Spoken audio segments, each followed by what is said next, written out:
Han pasado muchos años en que hemos recibido información del Vaticano, de una de las figuras, quizá la figura más importante que existe en el mundo, por lo menos en el mundo católico o bien en esta parte de este continente, ¿no? Todo lo que tiene que ver con Latinoamérica. Y esta información pues viene de una figura en particular que ha sido y que ha estado durante muchísimo tiempo haciendo esta cobertura de manera muy asertiva y ha creado toda una carrera en lo que pudiera ser la comprensión de las relaciones de un Estado único como es el Vaticano. Me refiero a Valentina Larraqui y los papas. 5 papados ha estado ella en esta cobertura. La nocturna.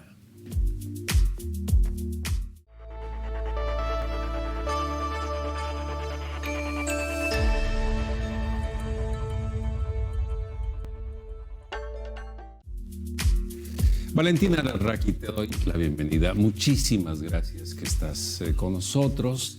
Y bueno, en principio felicitarte por este reconocimiento que te dio el Papa Francisco hace unos meses, todavía era 2021. ¿Qué es este reconocimiento? ¿Qué significa? Mira, el Papa Francisco pues me lo quiso explicar, digamos, personalmente. Ajá.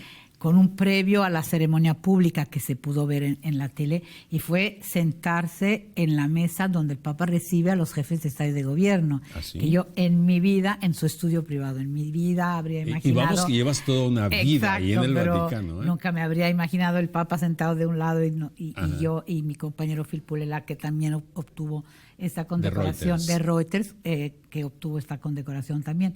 Y él nos dijo que bueno, que era un premio poco a la carrera, pero más que a la carrera era el hecho de que habíamos desempeñado con mucha seriedad, él dijo con ética, con profesionalismo, usó una palabra, dijo de una forma muy limpia, digamos, y estas coberturas que él hizo, bueno, para el mundo anglosajón, yo para el mundo de habla hispana, digamos. Y creo que esa era un poco la idea del Papa. Ese reconocimiento se extendía más en general a toda la profesión, a todos los periodistas, a los corresponsales que cubren la fuente del Vaticano. A través de ustedes. Exacto, de alguna manera era un homenaje también a la profesión. ¿Por qué? Porque ser corresponsales en el Vaticano, pues es maravilloso, pero no es tan sencillo. Claro. Es un mundo complejo, ha habido momentos muy difíciles, salíamos de esta pandemia, de la que todavía, digamos, no hemos salido definitivamente, pero bueno, estamos un poquito de salida. Entonces, claro, también fueron a nivel profesional años difíciles para cubrir al mundo en general y el Vaticano también. Bien, toda una trayectoria y bueno, queremos pensar que el Papa Francisco reconoció sí a los periodistas o al periodismo, a la cobertura que le hacen al Vaticano, pero especialmente que haya sido a través tuyo nos enorgullece mucho. Valentina y el Vaticano. 47 años llevas allá, 1974, llegas a estudiar periodismo, cubres la fuente. Y parece que te venías, y parece que no, y parece que te quedaste 47 años. ¿Cómo está la historia? La historia es que mi mamá era italiana, yo decido ir a estudiar la carrera a Italia. Siempre habíamos hecho un poco entre México e Italia y vivido, digamos, y estudiado entre los dos países. Y yo estaba muy indecisa entre periodismo y psiquiatría. Algo de haber ahí. Sí, pues yo creo que diferencias muchas, ¿no? Algo de haber, tratamos con personas así que, bueno, yo creo que hay alguna afinidad. Pero, en fin, finalmente me decidí por periodismo y tuve la gran suerte de que, por cuestiones familiares, etcétera, pues mi mamá, mi papá eran del medio, entonces tenían, pues, lo típico que te vas a despedir antes de ir a Italia de personas como Jacobo Zabludowski o el licenciado Miguel Alemán, en fin, porque eran sus amigos, sencillamente. Y entonces yo fui ese día de pura casualidad, acompañé a mi mamá, no tenía ni la más remota idea de nada y ni siquiera la certeza de hacer periodismo, pero mi mamá sí, ella había decidido, ella estaba segura que yo me iría por ese camino. Y entonces Jacobo la recibió a ella en realidad, para nada más despedirse y me dijo, oye niña, ¿y tú qué sabes hacer? Con esa tonadita tan típica. Y yo le dije, nada. Que yo le ayudo. También fue muy sincera, ¿no? Pues que qué le iba a decir, estaba en preparatoria al final. Y me dice, oye, ¿y cuántos idiomas hablas? Le dije, 4. Y me dice, ¿y no sabes hacer nada? Le digo, pues no. Dice, pues mira, ¿qué vas a estudiar? Bueno, ahí sale mi mamá, periodismo. Entonces él me dijo, bueno, un día si estudias, si trabajas, si haces prácticas, en fin, un día me gustaría que tú fueras mis ojos y mis oídos allá. Y entonces yo le digo, ¿tan fácil es ser corresponsal? Y él me dijo, sí, si tú me cuentas lo que ves y lo que oyes, pero tú, no lo que te cuentan y que otros ven, pues eso es ser corresponsal, algo así.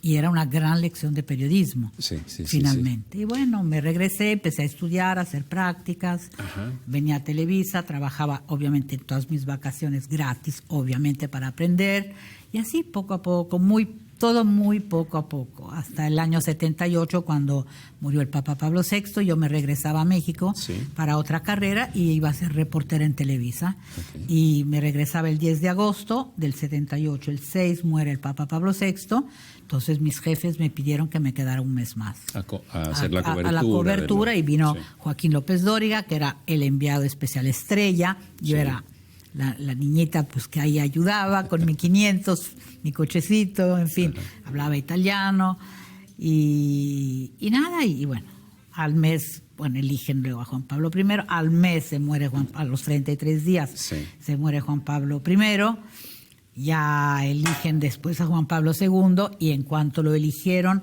todos nos dimos cuenta de que empezaba algo absolutamente nuevo y extraordinario. Sí, fíjate que fue inmediato, digamos. Sí, en el caso de Pablo VI, en el espacio y tiempo lo sentíamos muy lejano. No era un papa que tuviera ese contacto que ahora han tenido Juan Pablo II y el Papa Francisco en particular. Bien, y esto me da pie para preguntarte, Valentina y los papas.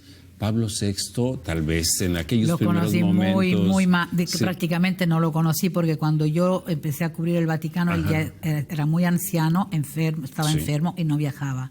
Entonces mis coberturas eran el Ángelus, la audiencia, ningún tipo de trato, digamos, personal. Luego vino Juan Pablo I.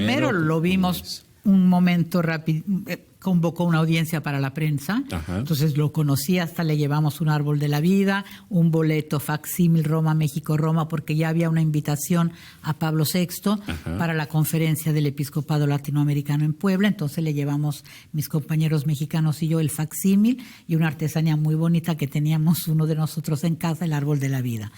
Y nos saludamos y todo, y a los 33 días pues muere. Eligen a Juan Pablo II y convoca una audiencia a la prensa. Entonces, mis amigos de la prefectura, de la Casa Pontificia, que son los que organizan las audiencias, me dijo, medio en broma y medio no, dice, mira, si vuelven tú y tus amigos de México, si quieren llevarle otro boleto facsímil para viajar a México, perfecto, pero si pudieran evitar el árbol de la vida, porque como nos resultó que luego duró 33 días, mejor cámbienle de artesanía. Digo, era de broma, ¿no? Sí, claro. Pero nunca se me va a olvidar y de hecho no la llevamos. Bien, ¿y qué te trae? Vamos, con el tiempo vamos decantando en nuestras percepciones sobre ya el legado que han ido dejando. Por supuesto, están vivos en este momento el Papa Francisco, pero también el Papa Emérito Benedicto XVI, ¿no? Pero ¿qué te dice cada uno de los nombres? Pablo VI... tal vez, como tú dices, lo conociste un poco, pero... Era un hombre muy profundo, muy intelectual. Grandes reformas. Porque Juan XXIII empieza el Concilio Vaticano II, pero el que realmente lo lleva a cabo y empieza a aplicarlo es el Papa Pablo VI. Un hombre de una inteligencia extraordinaria, documentos claves para la vida de la Iglesia todavía hoy, pero te repito, al no haberlo tratado personalmente, mi visión es esta. Juan Pablo I era como un párroco, no sentías ese carisma del Papa porque era un hombre muy, muy sencillo, que creo que abre paso luego a las transformaciones que hemos visto en este sentido hasta llegar al Papa Francisco. Pero un hombre, le llamábamos el Papa de la sonrisa, tenía un lenguaje, una forma de comunicar, no a la que estábamos acostumbrados para un papa, sino un lenguaje muy coloquial, muy sencillo, como si fuera, ¿qué te puedo decir? Las homilías de un párroco en el campo, ¿no? Este lenguaje sencillo para los fieles que llega, que es entendible, muy humano. Y bueno, Juan Pablo II, Juan Pablo primero, te estoy hablando de Juan Pablo I. Juan Pablo I era el que llamábamos el Papa de la Sonrisa y que nos parecía como un párroco y que tenía este lenguaje tan directo. Fue la impresión que dejó. Ahí sí alcanzamos apenas que fue un mes, pero sí ya abrió este camino. Sí. Y luego, bueno, llega Juan Pablo II. Un torbellino. Le llamaban el huracán, un gigante.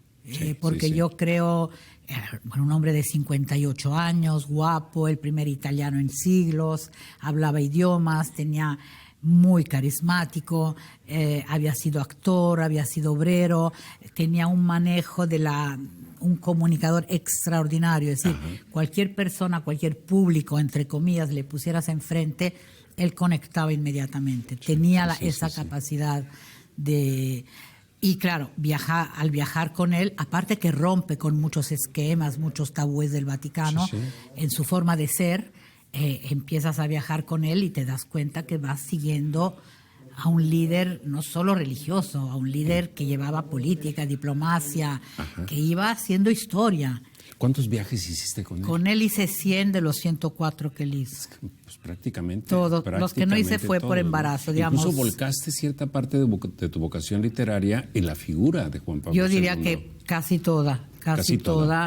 Escribí 7, 8 libros y 6 están dedicados a ese pontificado. ¿Qué impacto te hizo en tu vida? Fueron 26 años y medio. Sí, ahí está una diferencia. Ya hay. Pero era una figura, de verdad un gigante. Yo creo de esas personalidades que nacen uno cada mucho tiempo. Sí. Y luego tuvo una extraordinaria historia con México. Es decir, yo creo que difícilmente volveremos a ver a un papa que conecte, y de un pueblo que conecte con un papa de la manera que eso sucedió con Juan Pablo II. Que México fue su primer viaje, pero hizo 5 viajes, y México estuvo siempre presente en su pontificado y decía siempre que si había un país que quería al papa y que él quería era México. Entonces, claro, el vínculo fue muy, muy fuerte. Un hombre, como tú lo dices, con una inteligencia muy extraordinaria, pero también con una habilidad política importante, ¿verdad? Yo creo que, no yo, el mismo Mikhail Gorbachev reconoció que el muro de Berlín había caído en parte gracias también a él, a la perestroika, a la glasnost, etcétera, pero también gracias a Juan Pablo II. Cuando cae el muro de Berlín en el 89, yo recordé el primer viaje de Juan Pablo II a Polonia, cuando en un país comunista, donde la gente no podía expresar libremente su fe, y de repente había 1 millón de personas levantando unas pequeñas cruces, y el Papa diciendo: espero que sople el viento del Espíritu Santo sobre Polonia, que eran palabras en teoría religiosas, pero tenían una carga política. Y bueno, ahí nació Solidaridad, el primer sindicato independiente. Al año este sindicato ya tenía una fuerza enorme, y bueno, y en Polonia empieza a caer el muro. Entonces, ya metafóricamente hablando. Entonces, cuando yo veo caer el muro, entendí ese día que la primera piedra de ese muro nosotros la vimos caer con el Papa en Polonia la primera vez. Es decir, la primera piedra cae ahí, en 79. Y pasan 10 años y cae el muro. Cae el muro de Berlín. Y él siempre decía que quería una Europa unida desde el Atlántico hasta los Urales. Entonces yo creo que fueron 2 fuerzas, una espiritual, religiosa, esta visión de un hombre que venía del este. Leí tu narración acerca de los últimos días de Juan Pablo II, ¿no? De todo este periodo donde ya su salud estaba muy deteriorada, y lo narras de una forma muy limpia, como diría el Papa Francisco. Déjame citarlo, no déjame aprovecharle sus palabras, pero también muy admirable y dolorosa al mismo tiempo. No, la verdad, yo podría decirte que no soy un ejemplo, para el periodismo anglosajón. Yo cuando doy una conferencia en alguna universidad y hay jóvenes estudiantes de comunicación, siempre les digo, yo no soy el ejemplo a seguir si quieren un periodismo anglosajón, que el periodista está muy distanciado de la noticia, de su fuente, etcétera. Eso no significa de ninguna manera que yo haya mentido o cubierto cosas, porque nunca lo hizo, nunca nadie me ha desmentido. No, le da un matiz. No, pero sí reconozco que le di un matiz muy humano y hubo un involucramiento personal muy evidente que nadie me reprochó nunca, sino al contrario. Aquí en México las personas todavía hoy en día, que han pasado 16 años, más, casi 17, desde la muerte de Juan Pablo II, todavía hoy me dan las gracias porque dicen que yo les llevé al Papa a su casa, que les hice ver el rostro humano de Juan Pablo II, los acerqué, fui como un puente. Sí, digamos. una labor trascendental, porque ahorita hace un momento te hablaba de Pablo VI, como un papá que... No fue nuestro, no lo sentimos. No lo sentimos, solamente era citado en momentos y aparte con una sacralidad que no nos permitía ver lo humano, ¿no?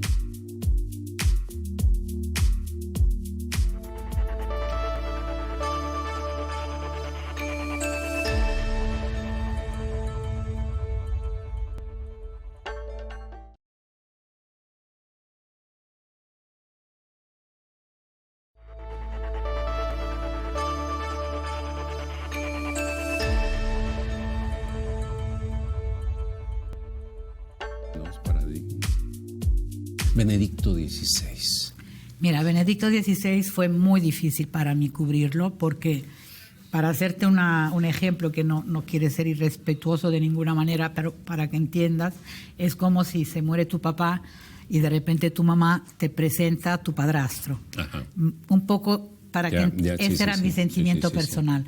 Cuando yo empecé a ver al Papa Benedicto bajar de un avión o subir o entrar al aula de las audiencias, es que para mí era algo como muy fuerte, era decir, es que está ocupando el lugar de otra persona. Y lo digo porque no es bonito y me arrepiento, pero lo cuento porque fue así. Pero es muy humano lo que estás diciendo. Es humano, digamos. Y claro, pero bueno, la profesión es tiene que tener el primer lugar, entonces me di a la tarea de hacerlo querer, de transmitirlo, de hacerlo tratar de hacerlo entender, porque era complicado. Sí, no es un hombre tan carismático. Bueno, no es carismático. No es carismático. Y desafortunadamente venía después de Juan Pablo II. Pero creo que el único que aceptó o habría aceptado ser el sucesor de Juan Pablo II fue él.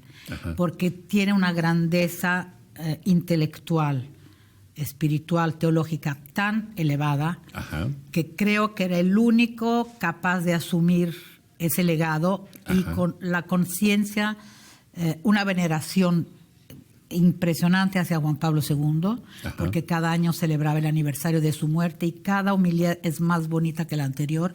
Lo más bonito que yo he leído escrito de Juan Pablo II, que hay muchísimo, es del Papa Benedicto, porque lo trató 20 años, era su más cercano colaborador, sobre todo en doctrina, y bueno, y tiene el valor de venir después de él y de saber de no imitarlo, de saber que él no iba a ser Juan Pablo II. ¿Por qué se fue?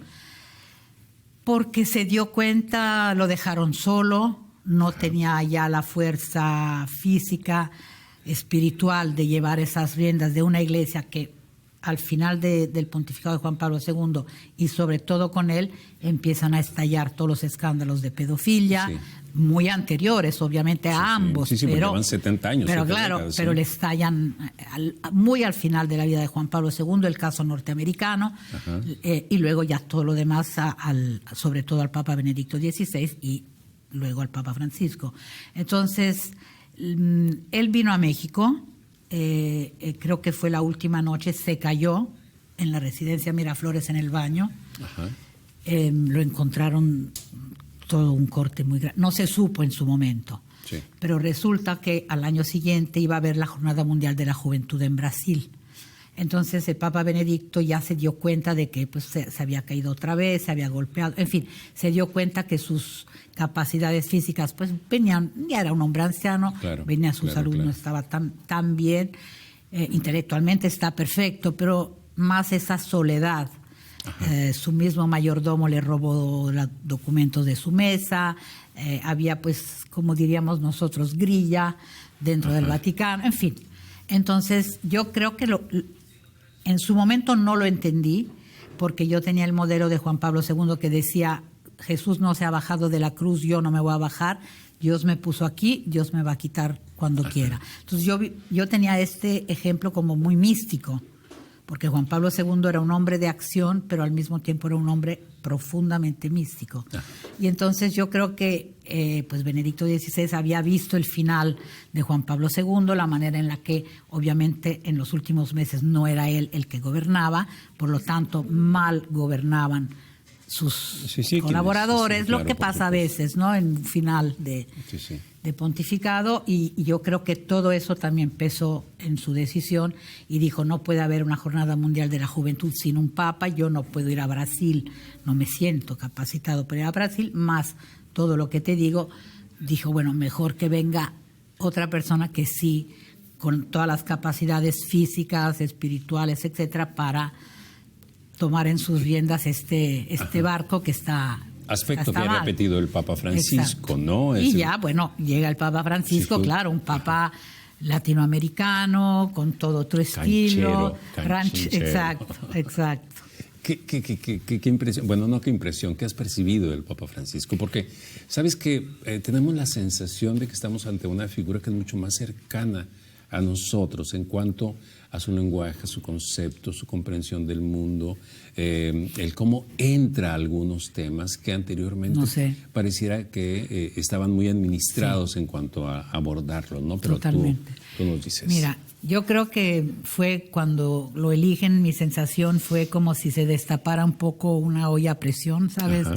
Porque claro, en los años del Papa Benedicto XVI la gente pues tenía nostalgia de este contacto físico, de este carisma, etcétera. Aunque debo decir que el Papa Benedicto XVI hizo enormes esfuerzos para volverse más cercano, pero es que era un hombre ya que tenía 20 años más que Juan Pablo II cuando fue elegido, tenía 78. Entonces, cambiar a un hombre de esa edad, y más un hombre que no había tenido una gran experiencia pastoral, porque aparte de haber estado en Múnich pocos años, es que él toda su vida estuvo escribiendo, leyendo como teólogo. Entonces, claro, encerrado en una biblioteca, en un estudio. Entonces, eso, claro, ese contacto humano le faltaba porque no lo había tenido por su propia vida, digamos así. Claro. Entonces llega el Papa Francisco, el primer Papa latinoamericano, un Papa que inmediatamente aparece al balcón sin toda la vestimenta oficial, que decide usar un cochecito pequeño, que no usa los zapatos rojos de los papas. Bueno, eso en realidad porque tiene un problema y usa un zapato ortopédico, él mismo lo ha dicho. Pero bueno, son esos mitos, ¿no? Que sabes que no usa ese zapato o no vive en el palacio. En realidad, él dijo que no quería vivir en el palacio apostólico por razones psiquiátricas, porque lo usó, palabras de él, no son mías, porque como que allá arriba dice que se habría sentido muy oprimido, muy aislado. Y viviendo en Santa Marta, que es una residencia que está pues de un lado de la basílica, él tiene la sensación de que sale, entra y tiene dos agendas. Que va a su trabajo.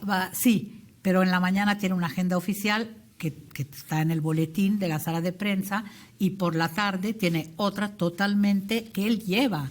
Él habla por teléfono, él contesta cartas, él invita a la residencia de Santa Marta a las personas que quiere invitar, y la sala de prensa desconoce totalmente esa segunda agenda, lo cual a veces acarrea problemas por lo que tú decías, porque a lo mejor esa tarde ha recibido en su casa a un divorciado o una divorciada que le dice: yo por qué no puedo comulgar, o a una persona digamos, homosexual, o, ¿me entiendes?, o una pareja de personas del mismo sexo, en fin.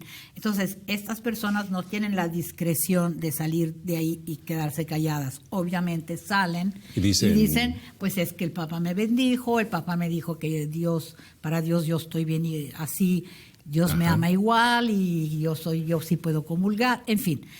Y esto, aunado a las redes sociales, hace que se cree una confusión terrible por un lado, porque el católico que siempre respetó o creyó en ciertas cosas, normas, que hasta ahora son normas, pues dice, ¿qué pasa aquí? Y los que no estaban de acuerdo con esas normas dicen, ay, qué bueno, el Papa Francisco, pues sí, nos respeta a todos, nos entienden, ha liberalizado esto. Pero en realidad la doctrina él no la ha modificado. Ajá. En nada. Sí. Pero la percepción es de misericordia, de yo no juzgo, todos, Dios nos quiere a todos, Dios perdona a todos. Sí. ¿Me entiendes? Entonces, claro, ha dado esta idea de gran apertura y sobre todo, al ser tan campechano, digo yo, tan sencillo, la gente lo siente como alguien muy, muy cercano. Bien, si te parece, hay muchas críticas a la Iglesia, ¿no? Han fluido sobre muy diferentes aspectos, pero tal vez el que más ha explotado, el que más ha dolido es el del abuso sexual, que es una práctica que, corrígeme por favor, está generalizada, porque lo mismo hablamos de España, de Alemania, de Estados Unidos, de México. No, es mundial. Sí, los países, las iglesias que dicen que en su país no hay, no es cierto. Es decir, solo quiere decir que no han estallado todavía. Se ha documentado que por lo menos hay 7 décadas. Entonces, Papa que llega, Papa que tiene que hacerle frente desde Juan Pablo II. No sé Pablo VI ni... No, el tema está ya realmente 2002, sobre todo con el escándalo de la Iglesia norteamericana. Y 2002, lo de Boston. Exacto, sí. Y 2002 es cuando Juan Pablo II convocó a los cardenales norteamericanos al Vaticano y se empezó a hablar de tolerancia cero. Estamos hablando la última parte de su vida y luego ya los escándalos mayores caen en el pontificado del Papa Benedicto. Sí, bueno. Y luego siguieron. En el caso, si nos platicaras un poco cómo está abordando el tema el Papa Francisco y tú cómo has abordado el tema con ellos, puesto que se han documentado algunas prácticas de decir, bueno, pues un sistema de movilidad, ¿no? El Papa, el sacerdote ya cometió aquí, vámonos a otra parroquia y vuelve a hacer lo mismo y vámonos a otra y demás. Así se manejaba. Sí. Así se manejaba. Mira, yo tuve el enorme privilegio de ser invitada a dar una ponencia, la única, persona laica fuera del Vaticano, a una cumbre muy, muy importante mundial que el Papa Francisco convocó sobre los abusos. Él invitó al Vaticano a las conferencias los presidentes de las conferencias episcopales de todo el mundo y los encerró 3 días en el Vaticano, mañana y tarde, para hablar del tema de los abusos y ver de qué manera se enfrentaba. Y me invitaron a dar una ponencia sobre eso, como periodista, como mujer, como laica. Y mi punto de vista, yo dije, ¿qué voy a aportar? ¿Qué puedo decirle yo aquí a 200 personas, hombres, con altos cargos dentro de la Iglesia, una periodista, una mujer laica? Y yo empecé diciendo que yo hablaba como mamá, como mujer y como madre. Y que entonces no podía haber hijos de primera división y de segunda división. Sí. Y la impresión que yo tenía es que en el manejo de los abusos sexuales, para la Iglesia, los hijos preferidos que había que defender y privilegiar y proteger eran los abusadores y no los abusados.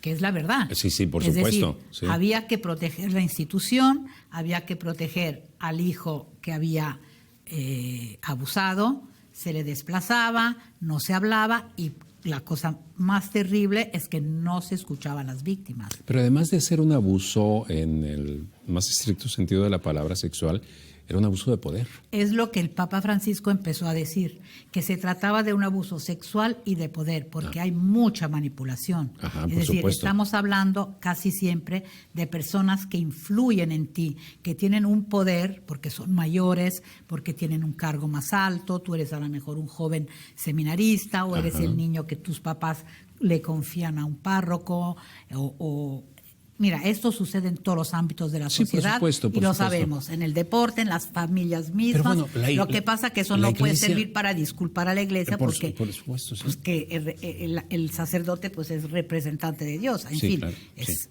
ahora es un crimen en todos los ámbitos, pero aquí hay un agravante, porque obviamente este hombre es el representante, son representantes de Dios de alguna manera. ¿Me entiendes? Ajá. Entonces las familias confiaban en ellos y las víctimas no se veían, no se escuchaban, no se les creía, se trataba de desacreditarlas. Entonces la iglesia había hijos de primera y de segunda, sí, claro, y las víctimas eran las de segunda. Entonces yo le dije, primero, que como periodistas no pueden ellos echarnos la culpa, porque ¿qué es lo que tú oías? Ay, estos escándalos han salido por culpa de la prensa. Es la prensa amarillista que ha empezado a sacar los escándalos. No, le dije, es gracias a la prensa, a algunos periodistas valientes, que sí, estos escándalos han salido a la luz. Porque no quiero imaginar qué cantidad de corporaciones y de sí, poderes se volcaron en contra de que no surgiera pues, esto. Lo sabemos, sí, causas millonarias, etc. Sí, y aparte, parecía que entonces yo le dije, los abusadores no somos nosotros, ajá, son los que dentro de su institución han abusado. Y deberían de entender que nosotros somos sus aliados. A ver, ¿cuál debería ser la misión de la iglesia? Pues el bien común, el bien, ajá, de las personas. Sí. Entonces, vamos a hablar de la prensa ética, porque le dije, es cierto, también en la prensa hay de todo. No vamos a decir que todos los periodistas somos maravillosos, buenos, sí, y éticos. Hay de capaces, todo. ¿no? Ok, hay de todo en todo, ok.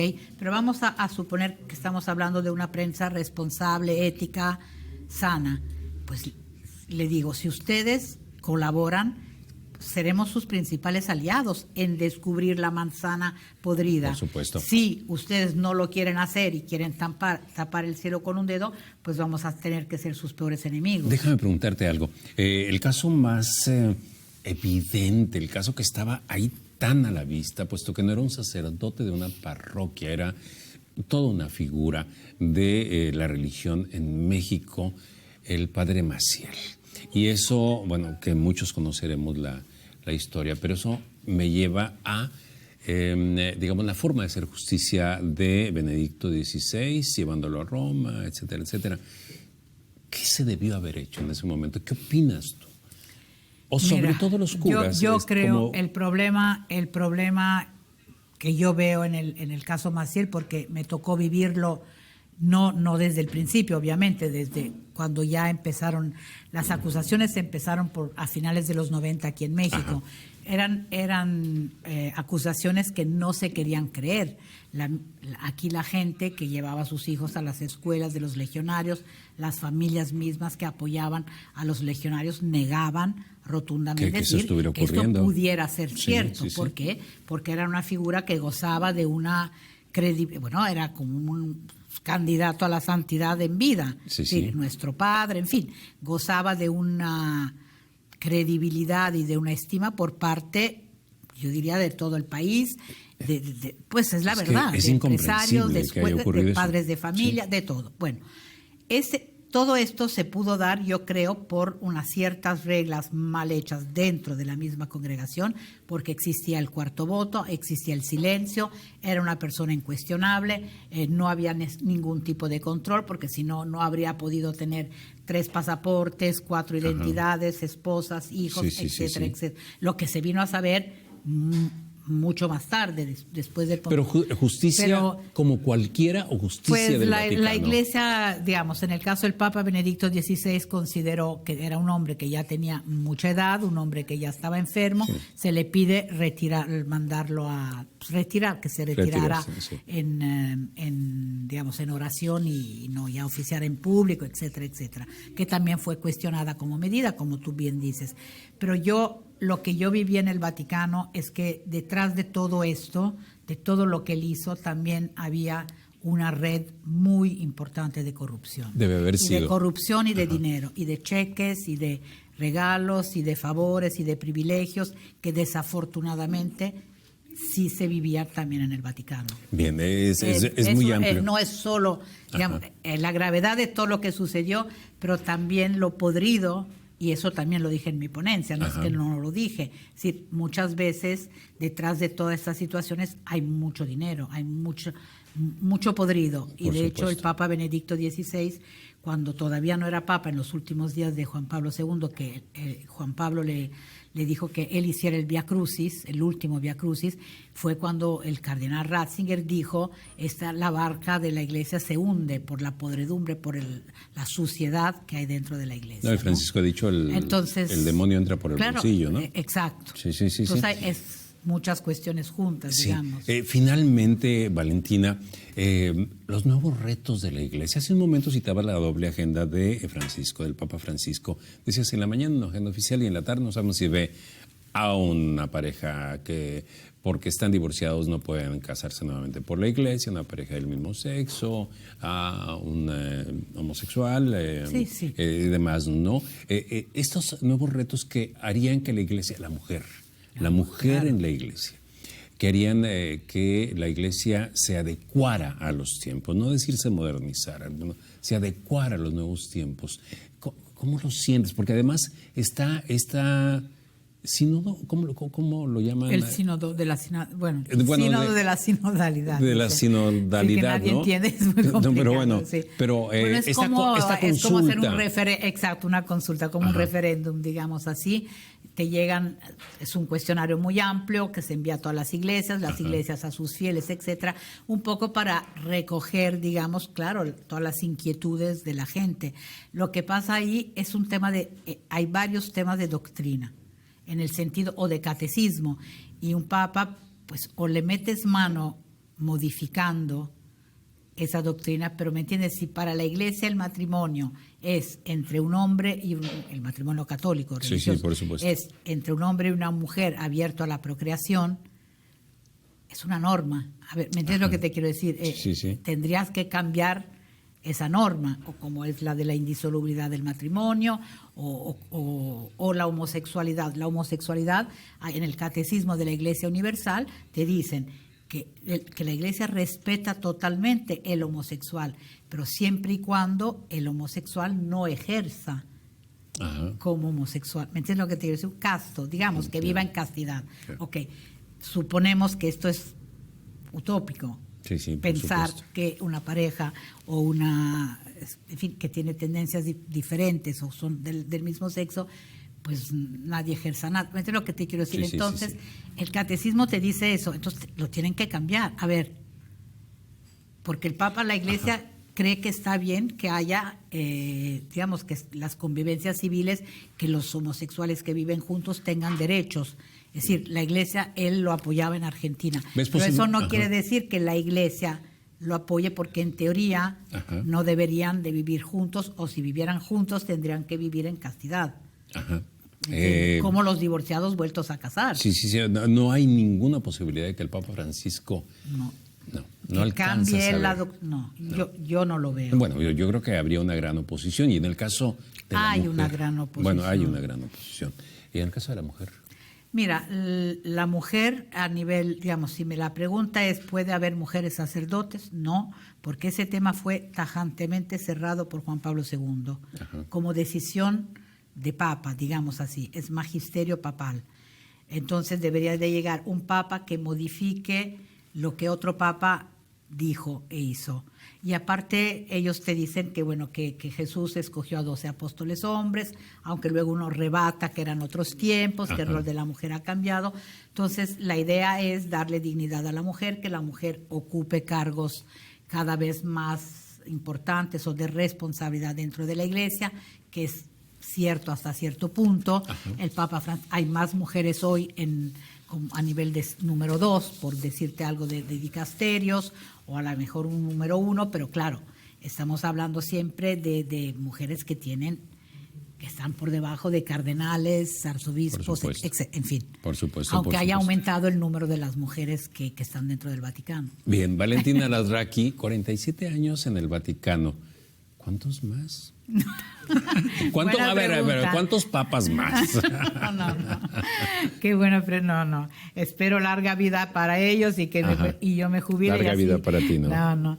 La verdad son esas preguntas muy difíciles de contestar. Sabes que va orientada a cómo desprenderte del Vaticano. El día que digas, ya no tengo que ir, ni estar 2 horas antes. Tienes razón, pero ¿sabes qué pasa? Que esto es una pasión, ¿no? El periodismo, tú sabes que no tiene edad, es una pasión. Entonces, claro, por pasión yo puedo seguir, pero bueno, depende de mis jefes, depende de cuántos papas más, depende pues de cuánto vivan, y obviamente espero que vivan lo más posible, tanto el Papa Benedicto XVI como el Papa Francisco. Claro, entonces, bien, quién sabe. Ahí está.